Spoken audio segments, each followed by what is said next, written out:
Hello everyone.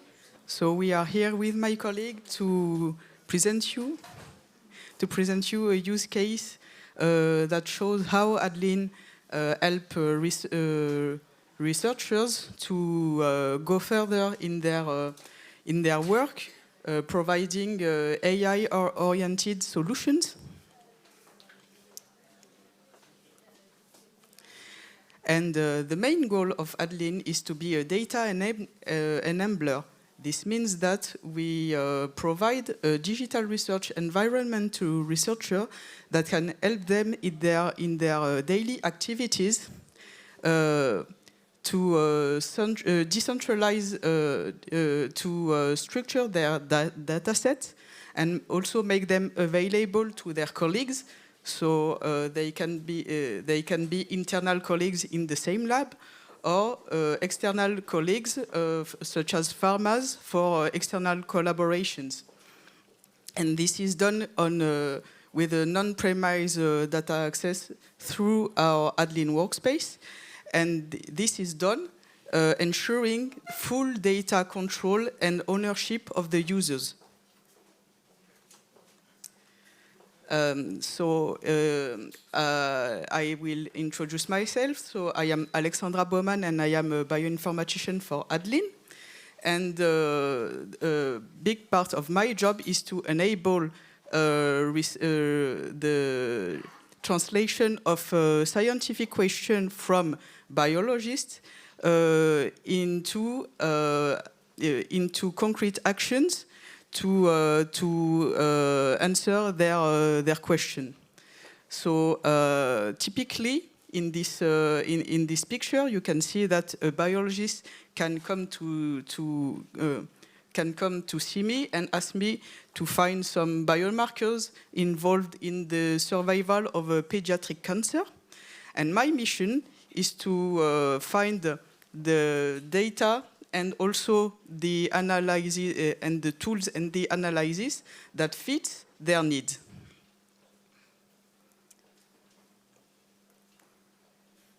So the first step in this work is to find the tailored data set that will answer the question. So typically, I look for such data from the public unstructured data set and also the clinical data set. But the problem is how to organize these data that are not structured and not easy to use. And this question is mostly addressed by the Share4Kids project.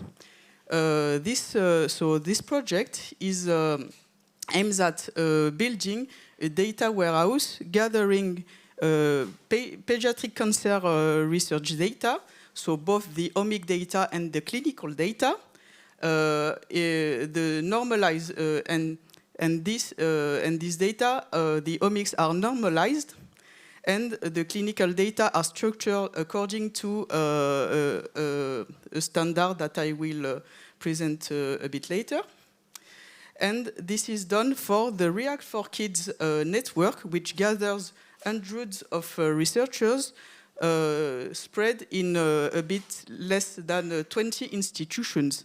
And it's been 3 years that Adlin is entrusted for the Share4Kids project to help in this huge task. And the goal will be to store the existing data normalized and well structured, but also the newly generated data by the researchers of the network. So going back to the little story I was talking about, so as a bioinformatician, I need to make the data available for the researchers. So I have the solution with Adlin to integrate the clinical data and also structure them according to standards such as OSIRIS, which is one of the standards that is commonly used to structure and organize the clinical data. And this allows not only the reproducibility of the analysis, but also the facilitation of the analysis. So at this point, not only the biologist has access to this structured data, but they can also use predefined analysis to start playing with them, to start finding some insights from this data. And this is possible thanks to in-house solutions that we develop at Adlin. Here you have an example of our omic data exploration tool, which is called Explomics. And on this slide, you can see that the biologists can launch a survival analysis, allowing them to see if the level of expression of a certain gene, according to the patient gender, has an impact on the survival of the patient.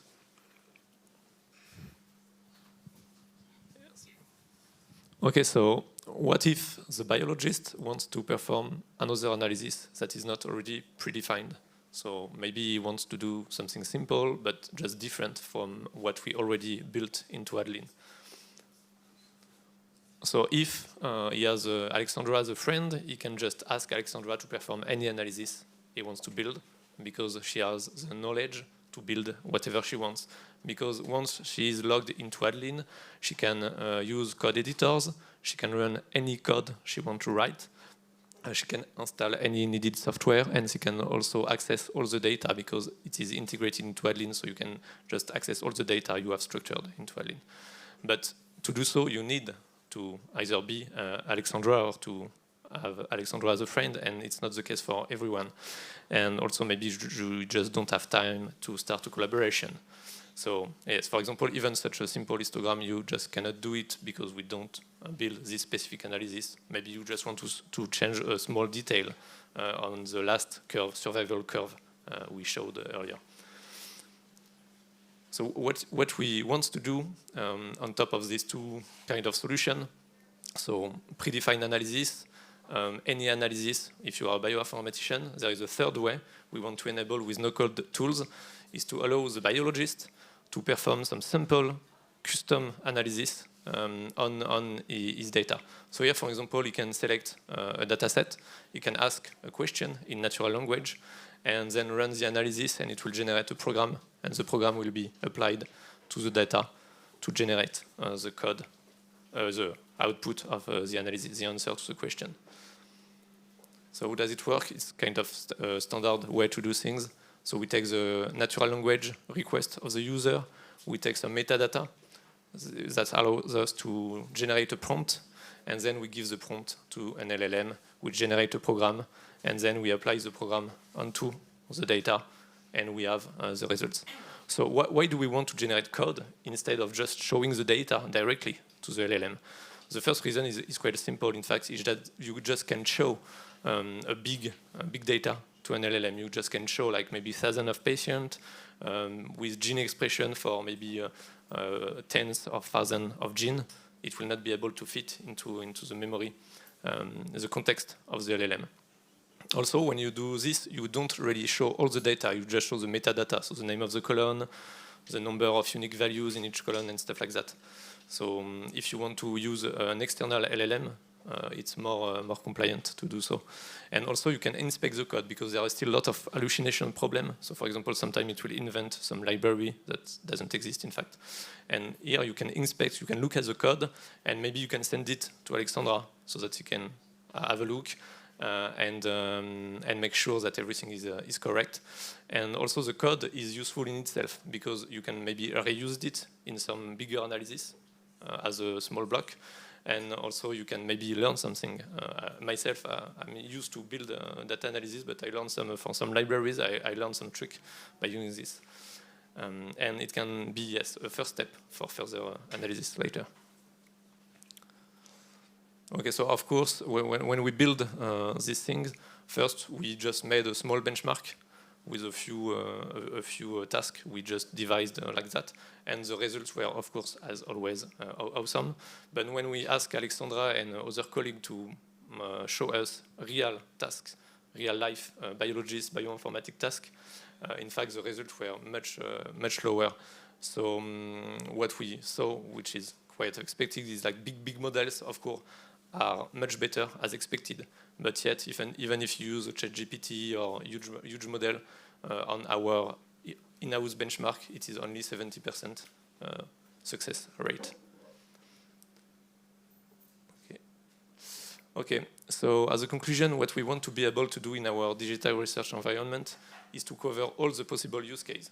So maybe you will be able to use some predefined simple analysis, such as differential expression, survival analysis, and all that stuff, which is already quite well understood.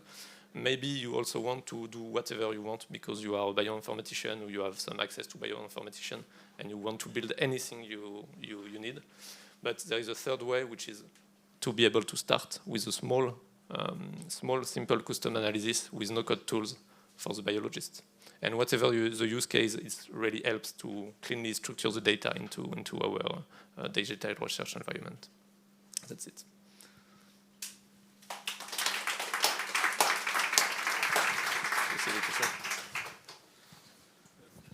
Thank you for your presentation. I have a question. Can you collect data worldwide, or are there any regulatory hurdles that you have to manage? Okay, so it really depends on the collaboration setup. So for example, we have some situation where we only have like one lab and they are just using it internally.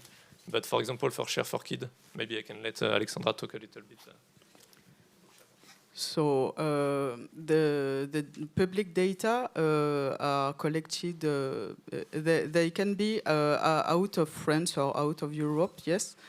For example, we used to work with a cohort from an hospital in US. So on their data, of course, the Saint Jude.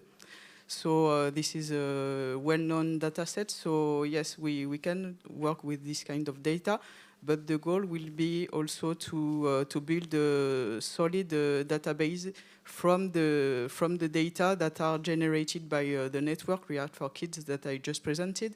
So so from the French hospitals for a first step for the newly generated data.